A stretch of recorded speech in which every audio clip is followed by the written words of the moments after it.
You know that feeling when everything finally falls into place? That's exactly how I felt standing in my brand new apartment.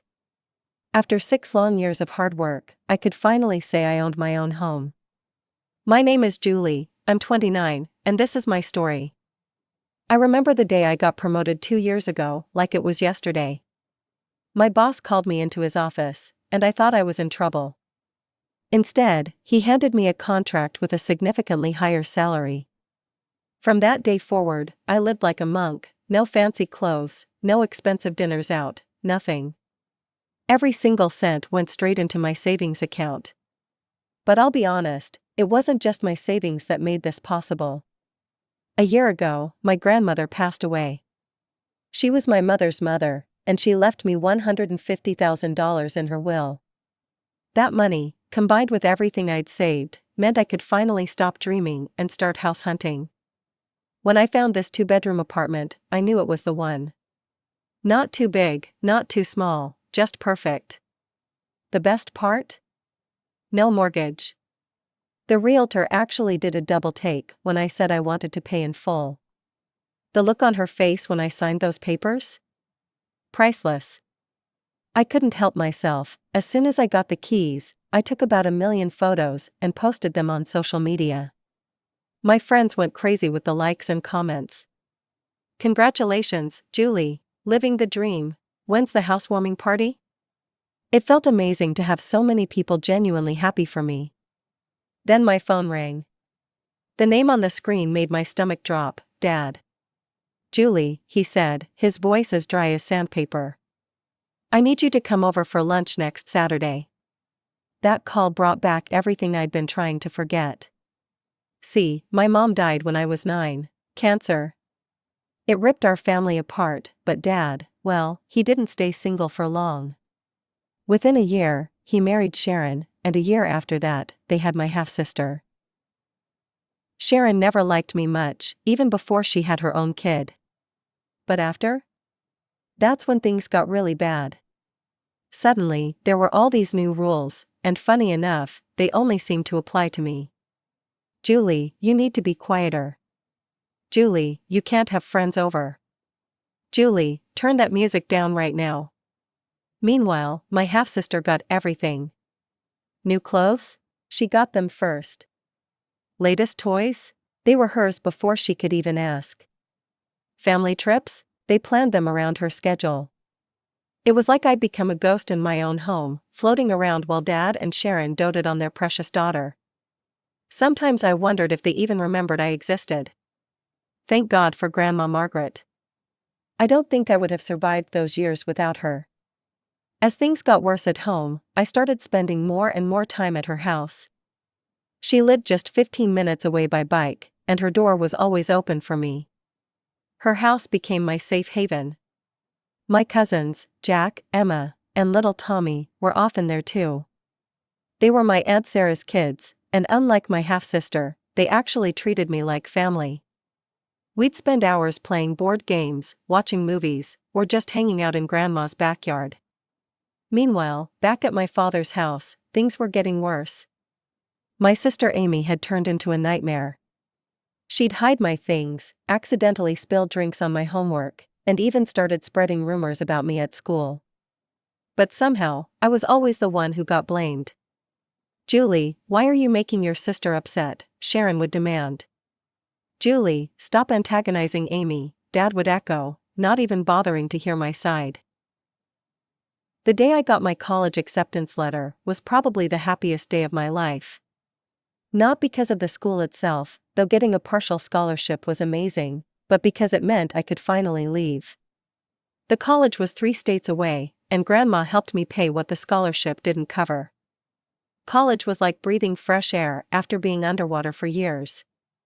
I threw myself into my studies, called Grandma at least twice a week, and tried to forget about my father's family. Dad rarely called anyway, he was too busy with his real daughter. When he did call, our conversations were short and superficial. After graduation, I had to come back to my home state. I had a job offer from Thompson and Mills, and it was too good to pass up. I assumed I'd stay with Dad and Sharon until I found my own place, but Sharon quickly shut that down. Oh, we gave your room to Amy, she said with fake sympathy when I called. She needs the extra space for her things. You understand, don't you? Dad didn't say a word to defend me. Not one word. Thankfully, Grandma welcomed me with open arms. I stayed with her while I started my new job, and after a few months, I had enough saved up to rent my own little apartment. It wasn't much, but it was mine. Then, a year ago, Grandma passed away. It was sudden, a stroke in her sleep. She left her house to my cousins, which made sense since they lived closer and had always helped maintain it. To me, she left $150,000, money she'd been saving her whole life, she wrote in her will, for the granddaughter who reminds me so much of her mother. This past year has been quiet. Dad and his perfect family haven't bothered much with me. They didn't even invite me for Christmas, not that I was surprised. I spent it with Aunt Sarah and my cousins instead, and honestly, it was the best Christmas I'd had in years. That Saturday, I drove to my father's house, with a knot in my stomach. The closer I got to their neighborhood, the tighter it became. I checked my watch, 11:57. Still early, but I'd rather be early than give Sharon another reason to complain about me. I rang the doorbell, counting the seconds until someone answered. Dad opened the door, his face unreadable. "Come in," he said, stepping aside. "No hello, no how are you? Just come in." They were all waiting in the living room, Sharon perched on her favorite armchair like a queen on her throne, and Amy sprawled across the couch, tapping away at her phone. Sharon barely acknowledged my presence with a curt nod. Amy didn't even look up. "Sit down, Julie," Dad said, gesturing to the lonely chair across from them. I felt like I was being set up for an interrogation. The silence was thick enough to cut with a knife. Dad cleared his throat, once, twice, before finally speaking. "Amy has graduated high school," he announced, as if this was breaking news. "She's enrolled in the local college." I nodded, not sure where this was going. Was I supposed to congratulate her? Send her a graduation gift? I hadn't even been invited to the ceremony. "That's nice," I said carefully, when it became clear they were waiting for some response. "She needs somewhere to live," Dad continued, his eyes fixed on a point somewhere above my head. "Somewhere close to campus." Another pause. Sharon was nodding along like one of those dashboard bobbleheads. "And well," Dad shifted in his seat, "your apartment would be perfect. It's in an ideal location, close to the college." "I'm not looking for a roommate," I said slowly, still trying to process what was happening. Dad shook his head, finally meeting my eyes. "You misunderstand, Julie. We're not asking you to let Amy live with you, we're asking you to give her your apartment." I actually laughed, a short, sharp sound that died as soon as I saw their faces. They were serious. They were actually serious.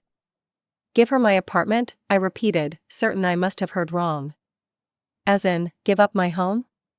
The one I just bought? The one I worked years to afford?"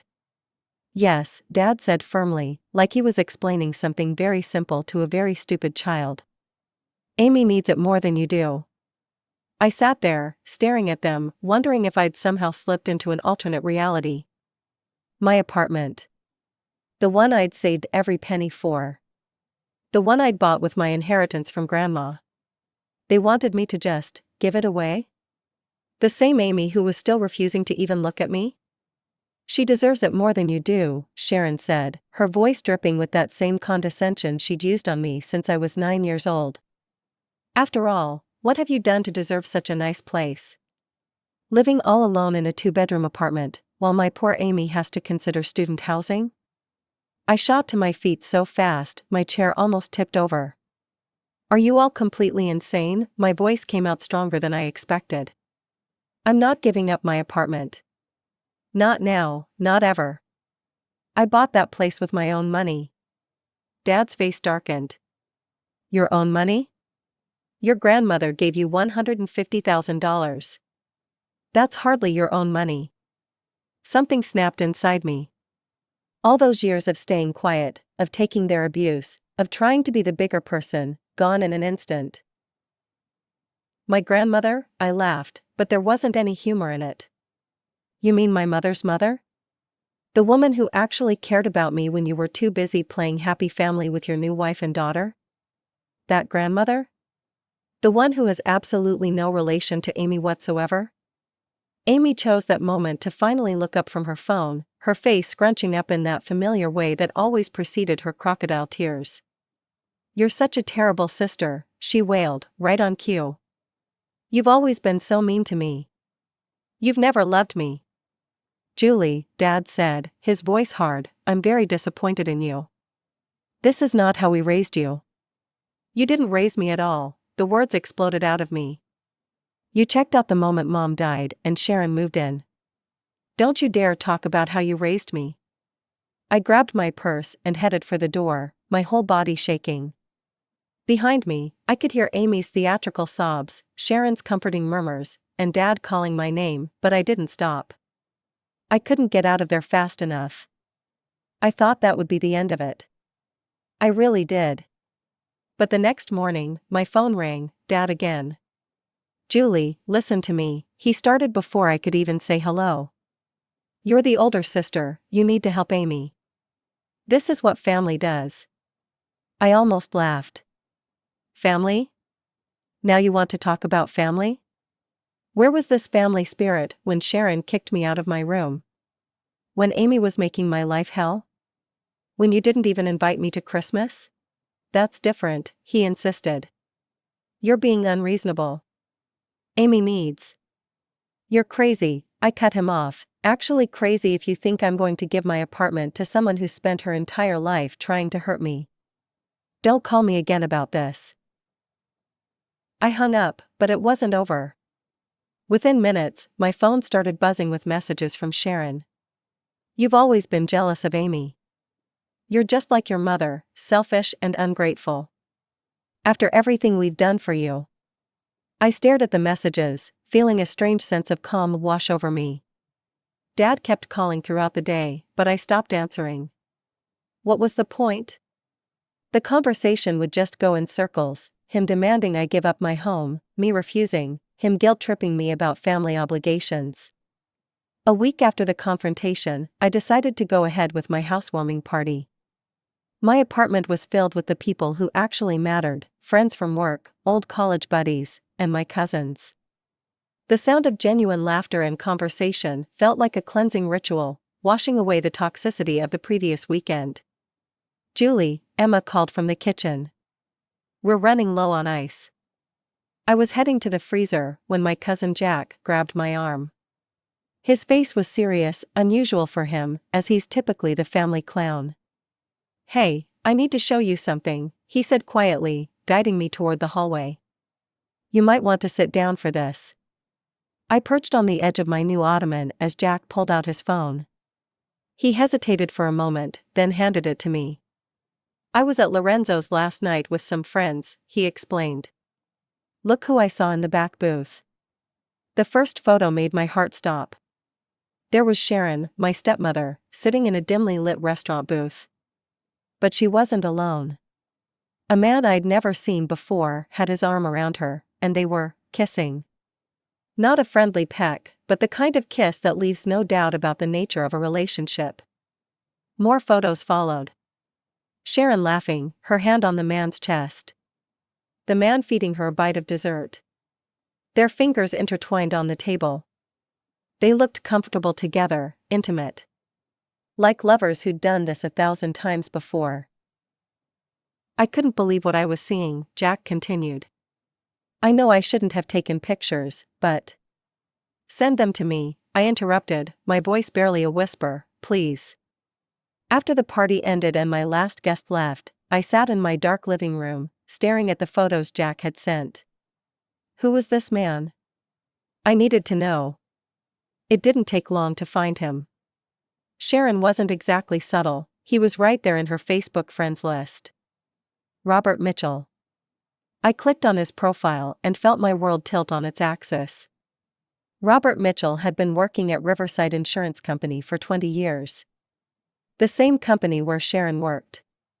The same company she'd been at since before she married my father. I scrolled through his photos, going back years. There were company picnics, office parties, holiday celebrations. And in so many of them, there she was. Sometimes just in the background, sometimes partially out of frame, but I recognized her. 20 years of photos, showing a relationship that clearly went far beyond professional courtesy. One photo from 15 years ago caught my eye. A woman in a red dress, her face turned away from the camera, sitting on a park bench with Robert. The caption read, "Perfect Sunday afternoon." The woman's hair, her posture, her favorite red dress that she still had in her closet, it was Sharon. 3 years into her marriage to my father. I opened another tab and searched for more recent photos of Robert Mitchell. As his face filled my screen, something else hit me like a physical blow. Those eyes. That nose. The way his mouth curved up slightly at the corners even when he wasn't really smiling.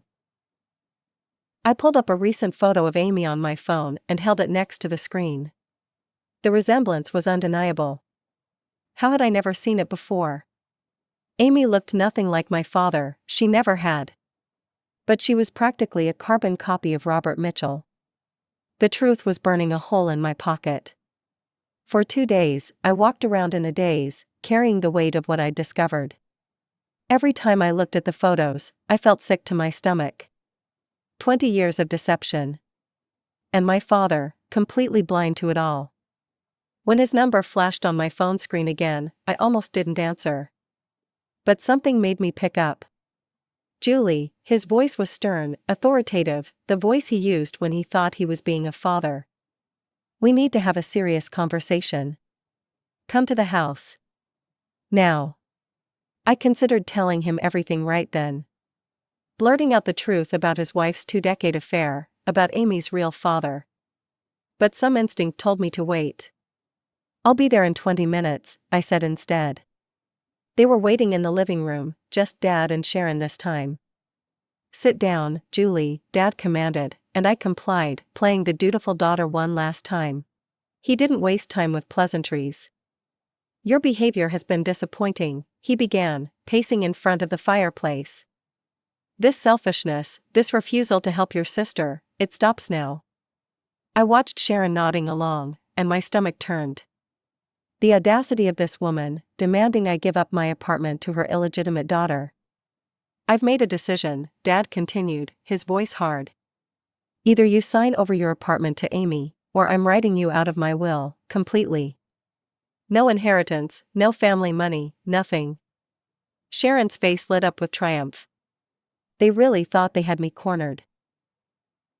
I forced my expression into one of shock and distress.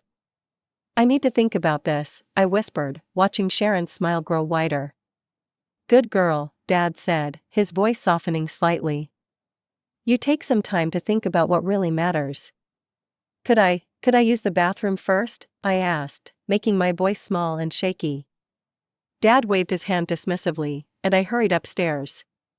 But instead of going to the bathroom, I slipped into Amy's room, my old room. Everything was pink and perfect, just like Amy's entire life had been. Her hairbrush sat on the vanity, full of long dark strands that matched Robert Mitchell's exactly. My hands shaking slightly, I pulled a small plastic bag from my pocket and carefully collected several strands. Next, I crept into Dad's bedroom. His comb was right where it always was, on his dresser, next to his wedding photo. The irony wasn't lost on me as I collected his hair into a second bag. That night, I researched DNA testing facilities. The kind that did paternity tests, the kind that would hold up in court if needed. It wasn't cheap, nearly $2,000 for rush processing. But it would be worth every penny. The next morning, I walked into the facility with my 2 carefully labeled bags. The technician explained the process, had me fill out forms, and assured me I'd have results in a few weeks. The DNA test results arrived in a plain white envelope. My hands trembled as I opened it, though I already knew what it would say. The clinical language was unmistakable: the alleged father is excluded as the biological father of the tested child. The probability of paternity is 0%. That evening, as if on cue, my phone rang. Sharon's name flashed on the screen. "We're tired of waiting," she snapped, not bothering with hello. "Your father and I need your decision about the apartment within the next few days. Otherwise, you can kiss your inheritance goodbye." I kept my voice steady, calm. "Actually, I've been thinking about everything. I'll come over for dinner this Saturday. We can discuss it then." Saturday evening, I drove to their house again, the DNA test results tucked safely in my purse. This time, the knot in my stomach wasn't from anxiety, it was anticipation. They were all waiting in the living room, looking like cats who'd cornered a mouse. Sharon was practically glowing with triumph. Amy sprawled on the couch, examining her manicure with a smirk. Dad stood by the fireplace, trying to look stern but barely containing his satisfaction. Finally, Amy drawled, "Took you long enough to make the right decision." Dad stepped forward, placing a hand on my shoulder. "I'm glad you've changed your mind, Julie. This is what family is all about, helping each other." I shrugged off his hand. "I haven't changed my mind. I'm not giving up my apartment. Not now, not ever." "You selfish brat," Dad's face turned red. "That's it. You're out of the will. Everything goes to Amy, my real daughter, the one who actually understands family loyalty." I couldn't help it, I laughed. The sound echoed through the room, making them all stare at me like I'd lost my mind. "Your real daughter," I reached into my purse. "That's interesting, Dad. Because I have something you need to see." I pulled out the envelope and held it out to him. He snatched it, glaring at me as he yanked the papers out. "Read it," I said softly, "read it out loud." He began reading, his voice confident at first. "DNA relationship testing report." Then his face started to change. The color drained from his cheeks as he reached the crucial line. The paper shook in his hands. Sharon made a sound like she'd been punched in the gut. This is a lie," she screamed, her face contorted with panic. "She forged these documents. She's trying to turn you against me. Against us."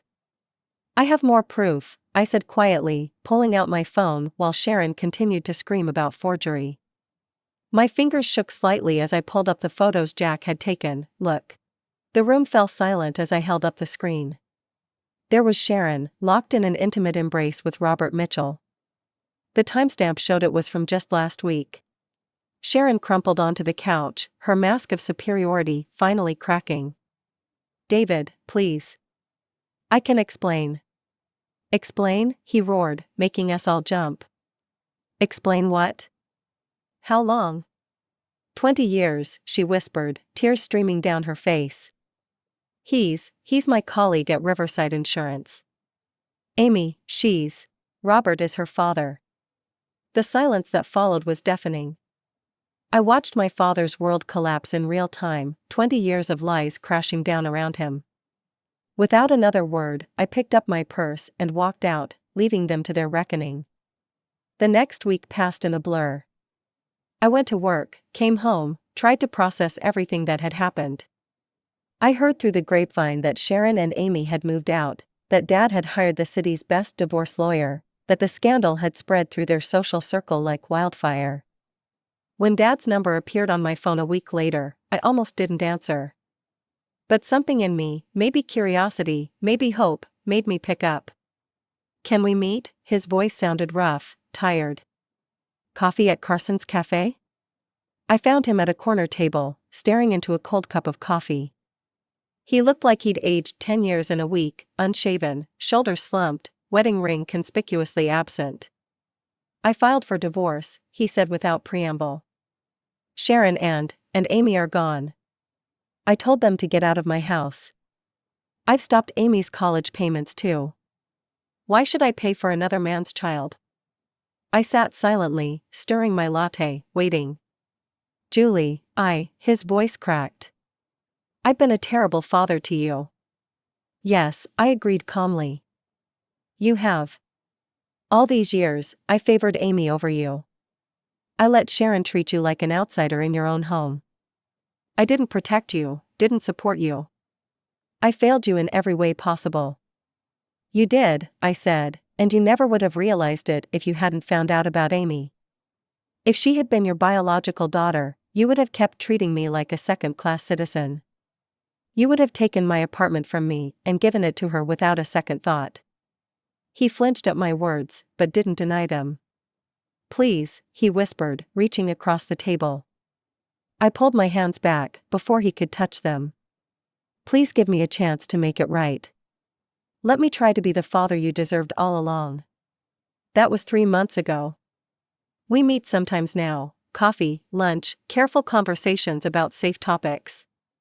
He tries to make up for lost time, telling me stories about Mom that he'd never shared before, asking about my work, my friends, my life. But full forgiveness? I'm not there yet. Maybe I never will be. 20 years of rejection and neglect left scars that won't heal overnight, if they ever heal at all. As for Sharon and Amy, I hear things occasionally through the gossip mill. They moved in with Robert Mitchell, I think. Started living the life they'd been secretly planning all along. But honestly, I don't really care. They're part of a chapter in my life that's closed now.